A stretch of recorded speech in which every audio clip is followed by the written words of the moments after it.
أعوذ بالله السميع العليم من الشيطان الرجيم. بسم الله الرحمن الرحيم. الحمد لله رب العالمين، والصلاة والسلام على أشرف الأنبياء والمرسلين وعلى آله وصحبه أجمعين. اللهم صل على سيدنا محمد وعلى آله وصحبه وبارك وسلم. سبحانك لا علم لنا إلا ما علمتنا إنك أنت العليم الحكيم، ولا حول ولا قوة إلا بالله العلي العظيم. اللهم لا سهل إلا ما جعلته سهلا، وأنت تجعل الحزن إذا شئت سهلا. اللهم افتح علينا حكمتك وانشر علينا من خزائن رحمتك يا أرحم الراحمين. أما بعد. Tuan-tuan, puan-puan, para pendengar, para pelajar mu'allaf yang saya kasihi, Assalamualaikum warahmatullahi wabarakatuh. Alhamdulillah, syukur kita pada Allah Subhanahu wa taala. Allah masih bagi izin untuk sama-sama saya bersiaran pada kali ini untuk saya teruskan lagi membentangkan buku teks mu'allaf dalam subjek tauhid, mana buku teks ini digunakan sebagai silibus untuk pelajar mu'allaf saya kelas Fardhu Ain Mu'allaf di Masjid Al-Falah dan juga tempat-tempat lain. Dan mudah-mudahan insya-Allah sama-sama kita dapat ambil manfaat. Ini adalah tauhid paling basic sahaja. Jadi insya-Allah mudah difahami terutamanya oleh pelajar mu'allaf insya-Allah. InsyaAllah pada kali ini saya mula dengan tajuk yang ketiga.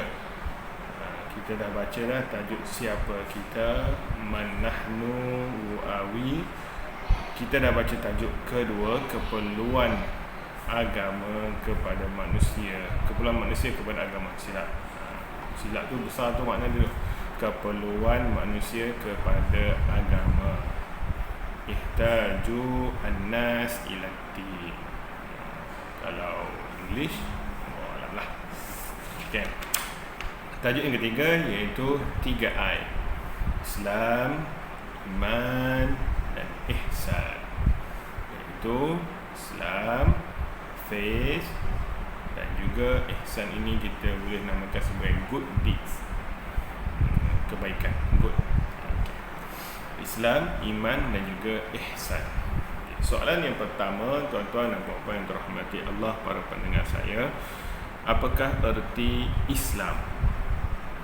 Islam ialah agama yang menjamin keselamatan dan kesejahteraan hidup kepada penganutnya di dunia dan juga di akhirat. Kemudiannya, Islam membawa maksud selamat, sejahtera, tunduk, patuh, pengabdian dan berserah diri. Maksud-maksud ini didapati daripada kata akar Islam, itu sin, lam, ma, mim.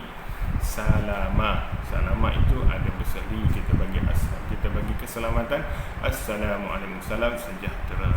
Kita orang kata apa, menyerah diri, istislam, menyerah diri. Okey, kita kata selamat. Selamat itu juga daripada perkataan selamat, daripada kata akar Islam.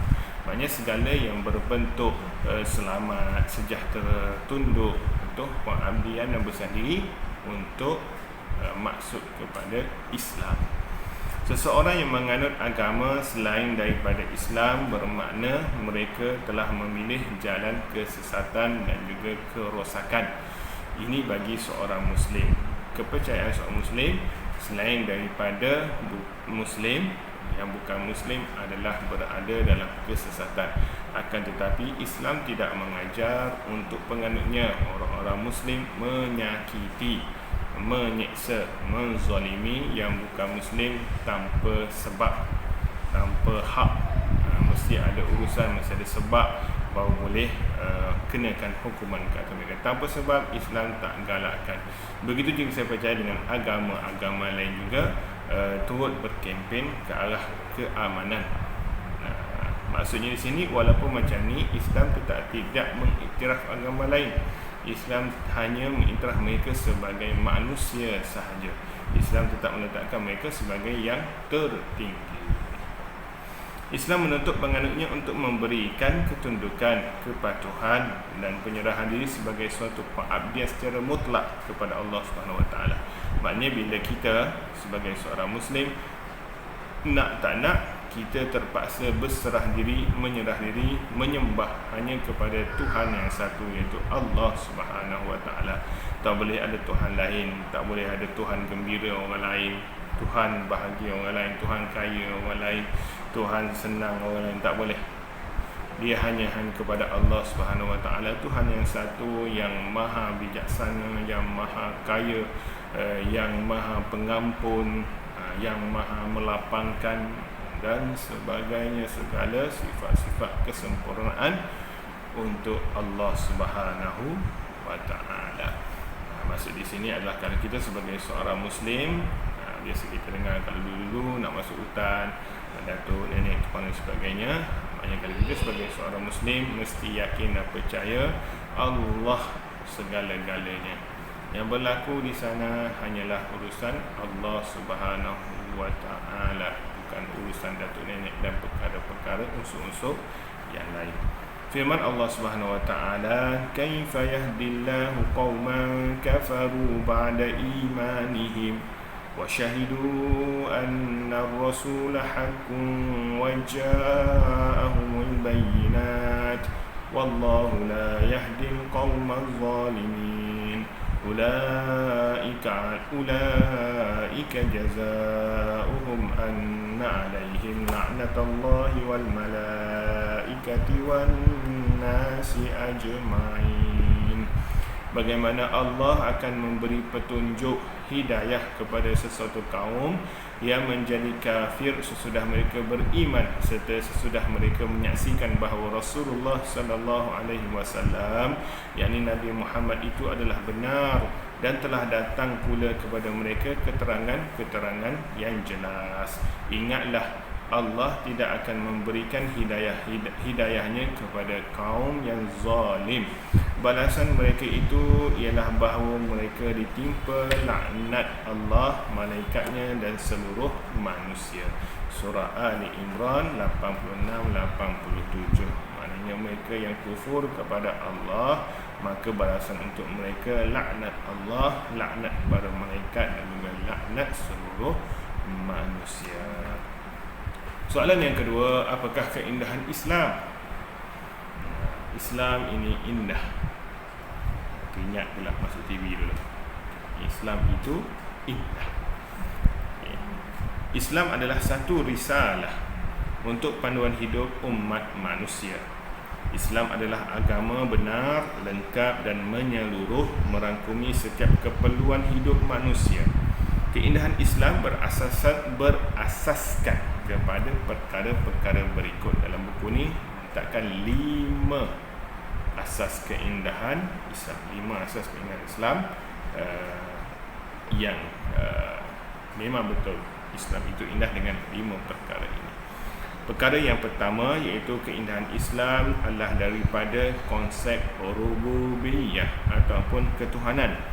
Islam ini agama Rabbani, agama yang dicipta oleh pencipta manusia, bukan oleh manusia itu sendiri, tapi dicipta oleh Allah Subhanahu Wa Taala, pencipta manusia.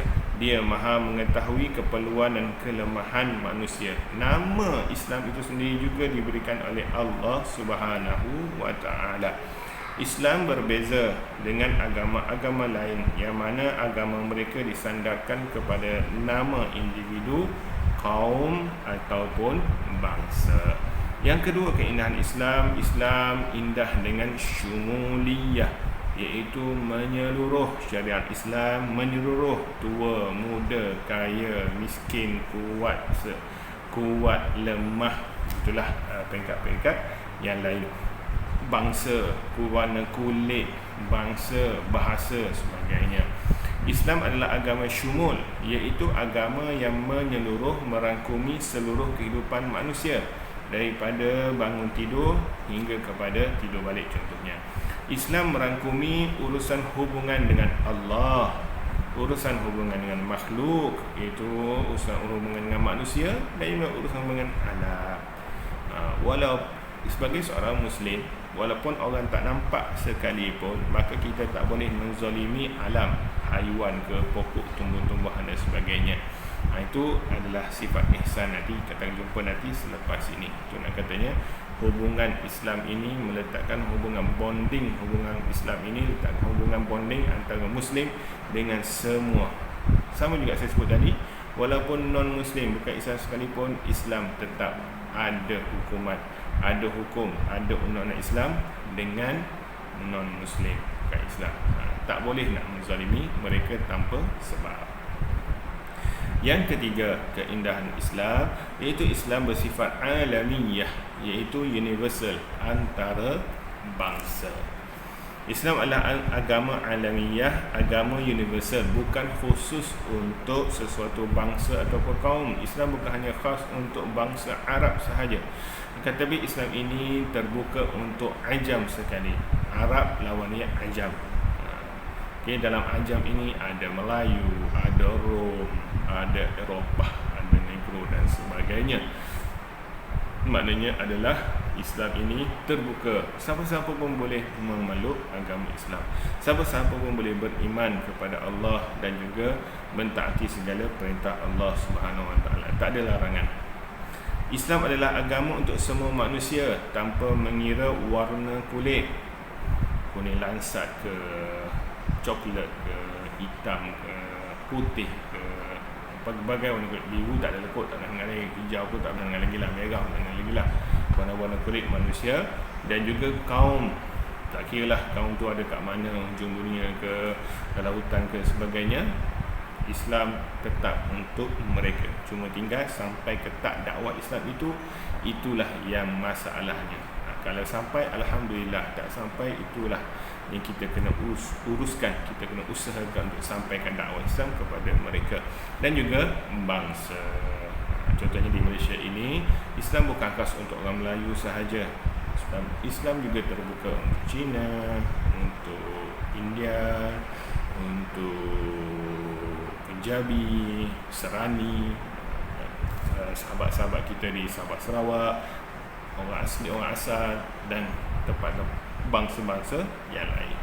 Yang keempat, keindahan Islam, iaitu Islam adalah bersifat waqi'iyah, iaitu praktikal. Maknanya Islam ini bersifat waqi'iyah, bersifat praktikal. Agama yang mana Islam ini pengajaran dan juga pelaksanaannya dan peraturannya boleh dilaksanakan pada setiap masa dan juga tempat. Dia tak boleh dikatakan Islam dengan sebab amalkan Islam ketinggalan zaman. Tak. Islam tetap menuruti trend, menuruti tamadun. Yang penting tamadun itu mestilah berasaskan Islam, bukan Islam berasaskan tamadun. Sama juga fashion. Fashion mesti berasaskan dengan Islam, bukan Islam menuruti fashion. Kena, maknanya fashion ke apa ke taman dan sebagainya kena berasaskan kepada Islam. Islam suruh macam mana, undang-undang Islam dan sebagainya. Islam telah dibuktikan melalui model-model pelaksanaan dalam sejarah Islam dan juga masa kini. Boleh tengok contoh Khalifah Umar Abdul Aziz, yang mana pada zaman beliau, zaman pemerintahan baginda, tiada orang miskin. Semacam mana baginda buat pada masa tersebut. Itu yang sepatutnya kita cuba ikut, kita cuba teladani. Itu nak katanya keindahan Islam. Kemudian yang kelimanya, yang terakhir keindahan Islam, iaitu sabat wal murunah, tetap dan juga anjal. Islam ialah agama sabar, iaitu tetap pada dasar dan prinsip, tak akan berubah walaupun yang dikenakan hukuman tersebut anak raja ke, pemimpin ke, hamba abdi ke dan sebagainya, tetap dengan hukuman dia tersebut, tak boleh berubah kecuali ada syarat-syarat yang lain. Islam juga adalah agama murunah, iaitu anjal dan bersedia mengambil kira tempat, masa dan keadaan dalam pelaksanaannya. Seperti contohnya adalah solat fardu 5 waktu sehari semalam. tapi boleh dipendekkan ataupun boleh dihimpunkan, sama ada solat jamak ataupun solat qasar. Nama Arabnya solat jamak dihimpunkan, solat qasar dipendekkan. Contohnya dalam keadaan kita bermusafir lebih daripada 2 marhalah ataupun 90 km. Seperti contoh sekarang inilah yang berlaku kepada frontliner kita, kaki tangan kesihatan, keselamatan. Mereka nak mengubat, nak merawat pesakit-pesakit itu bukan masa lama. Mereka boleh dibenarkan, diharuskan mereka untuk jamak, untuk menghimpunkan solat mereka. Itu nak katanya anjalnya keindahan Islam pada sahabat wal murunah, tetap dan juga anjal. Kemudian seterusnya soalan yang ketiga, apakah itu rukun Islam? Islam ini dia ada 5 perkara. Kita boleh sebut rukun Islam inilah yang akan membentuk satu ataupun sebuah rumah. Yang pertamanya rukun Islamnya adalah syahadah. Mengucap 2 kalimah syahadah, asyhadu an la ilaha illallah wa asyhadu anna Muhammadar Rasulullah. Aku naik saksi tiada Tuhan melainkan Allah, dan aku naik saksi Nabi Muhammad pesuruh Allah. Mesti ada dua-dua ni, tak boleh satu je. Tak boleh aku naik saksi bahawa ya Tuhan yang disembah hanya Allah sahaja, aku tak disambungkan. Dia mesti gabung dengan 2 perkara ini, 2 fasa ini. Allah sebagai Tuhan, Nabi Muhammad sebagai utusan Allah. Kemudian yang keduanya, rukun Islam yang kedua adalah mendirikan solat fardu 5 waktu sehari semalam, 17 rakaat, subuh 2, zuhur 4, asar 4, maghrib 3, isyak 4. Solat fardu 5 waktu. Pada kelas saya memang kita tekankan untuk boleh solat sendiri. Yang penting cukup rukun dia. Solat ini disebutkan dalam hadis Nabi SAW, ia sebagai tiang agama. Kalau solat tak buat sebagai seorang Muslim, rumah tersebut adalah rumah yang tak kukuh. Dah tak ada tiang macam tu, tak ada tiang, so rumah tak kukuh, bila-bila masa boleh runtuh. Kemudian yang ketiga, berpuasa bulan Ramadan. Tak lama lagi nak datang Ramadan, maka wajib untuk kita berpuasa fardu bulan Ramadan. 30 hari ke 29 hari itu adalah bergantung kepada ahli falak ataupun majlis fatwa. Wajib untuk berpuasa daripada subuh hingga kepada maghrib.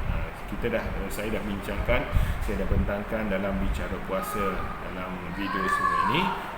Itulah nak kata berkenaan dengan ibadah. Rukun Islam yang ketiga, berpuasa di bulan Ramadan.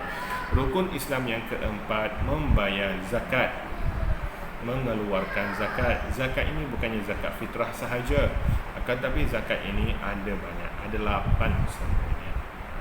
Maka kenalah kalau kita layak untuk ke 88 tu, kena 8 zakat, 8 jenis zakat ini. Kalau kita 88 tu layak, maka wajib untuk kita keluar zakat. Cukupnya soal wajib untuk keluar tanpa sebarang alasan. Sebab zakat ni sikit je, 2.5% je. Berapa je? Tak banyak pun.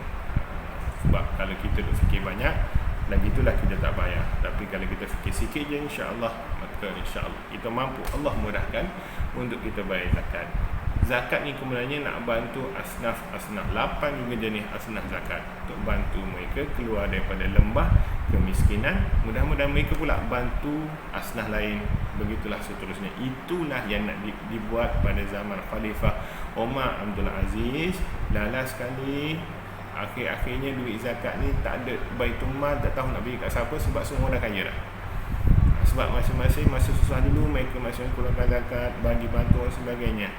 Dia penting sekali, jangan mengharapkan bantuan zakat kepada yang terima zakat. Jangan harapkan bantuan zakat, tapi ingatlah bantuan tersebut pertolongan untuk kita keluar. Jangan bergantung terus, sebab bila-bila masa zakat ini boleh putuskan. Cukup syarat kita dah keluar daripada zakat, mereka akan potong. Dah tak boleh buat apa dah. Bagi ke orang lain pula yang lebih berhak. Itu maksudnya. Bukannya zakat itu akan bantu kita selama kita hidup sampai kita mati. Tak. Kemudian yang kelima, rukun Islam yang kelima, iaitu mengerjakan haji di Baitullah bagi yang berkemampuan. Tahun ini Allah alam lah, mudah-mudahan insya-Allah ada sikit peluang adalah hajinya. Untuk Ramadan dah tutup dah. Kerajaan Arab Saudi tak nak buka. Mudah-mudahan insya-Allah lah adalah sinar bahagia untuk para hujjaj pada tahun ini. Kemudiannya saya tutup pertemuan kita untuk sesi siri yang keempat ini. Kita baca hadis berkenaan dengan rukun-rukun Islam yang saya bacakan tadi. Hadis bagaimana diceritakan oleh Umar bin Al-Khattab, seorang sahabat baginda Khalifah Amirul Mukminin, juga yang disebutkan sebagai ahli syurga oleh baginda sallallahu alaihi wasallam ketika beliau duduk bersama Nabi Muhammad sallallahu alaihi wasallam dan para sahabat. Maka muncul seorang lelaki yang sangat putih pakaiannya, amat hitam rambutnya, duduk bersama Nabi Muhammad sallallahu alaihi wasallam dalam majlis tersebut dan bertanya. Orang tak kenal pun dia, tapi duduk dalam majlis bertanya lagi. Ya Muhammad, wahai Muhammad, akhbirni anil Islam, sampai ceritakanlah kepada aku tentang Islam.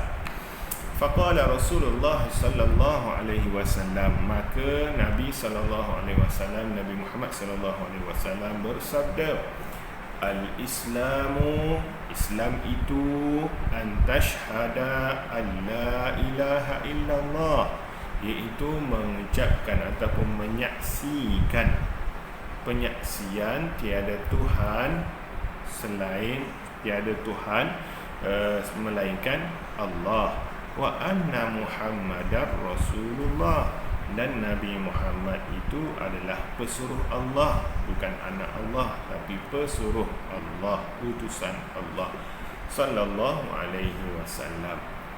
Bila sebut Nabi Muhammad, maka sunat untuk kita sallallahu alaihi wasallam, dan bila kita dengar orang baca macam tu, kita pun kena sebut juga sallallahu alaihi wasallam. Ada satu hadis, apa yang tak berselawat maka dia seperti kedekut ataupun bakhil. Mudah je, sallallahu alaihi wasallam, sallallahu alaihi wasallam. Kemudian waktu qimas solah, mendirikan solat. Waktu tiyaz zakah, menunaikan zakat. Wa tasumu Ramadan, berpuasa bulan Ramadan. Wa tahujjal baita in istata'ta ilaihi sabila, dan engkau mengerjakan haji ke Baitullah serta mampu pergi untuk mengerjakannya.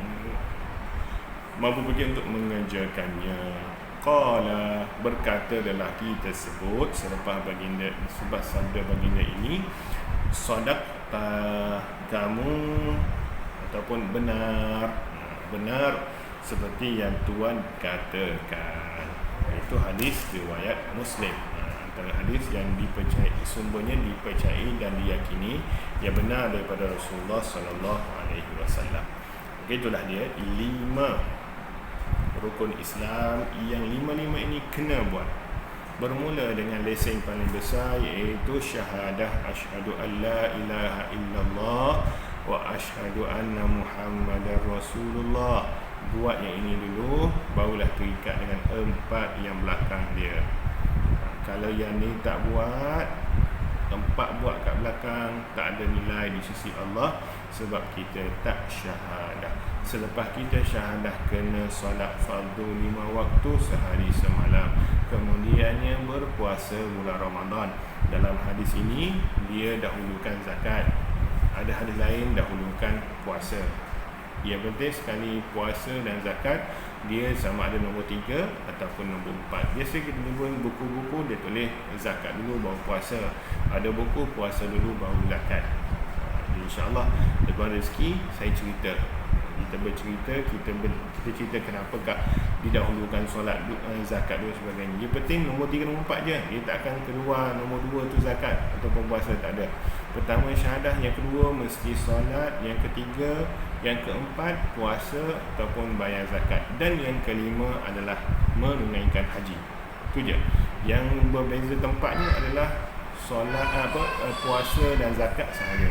Yang lain semua tempat dia. Satu syahadah, kedua solat, kelima haji. 3 dan 4 sama ada puasa, sama ada zakat. Tapi kena ingat, turutan tersebut adalah turutan sahaja. Yang penting tunaikan. Okay, InsyaAllah kita sudah pun berada di akhir siri yang kali ini. InsyaAllah mudah-mudahan segala perkongsian saya pada siri ini InsyaAllah berikan kita sedikit input yang baik, manfaat yang baik untuk kita letakkan dalam memori kita berkenaan dengan Islam. Mudah-mudahan juga insyaAllah kita menjadi seorang Muslim yang menjadi contoh kepada sahabat-sahabat kita di luar sana. Mudah-mudahan kalau mereka tak dapat hidayah pun, sebab hidayah dari Allah, kita ni usaha sahaja, tapi sekurang-kurangnya mereka mesra dengan kita. InsyaAllah yang baik itu datang dari Allah, yang salah, yang buruk, yang cacat itu saya minta maaf datang daripada diri saya yang sedia dalam hal ini. Wallahu ta'ala alam. Stay at home, stay safe. Wabillahi taufiq wal hidayah. Assalamualaikum warahmatullahi wabarakatuh.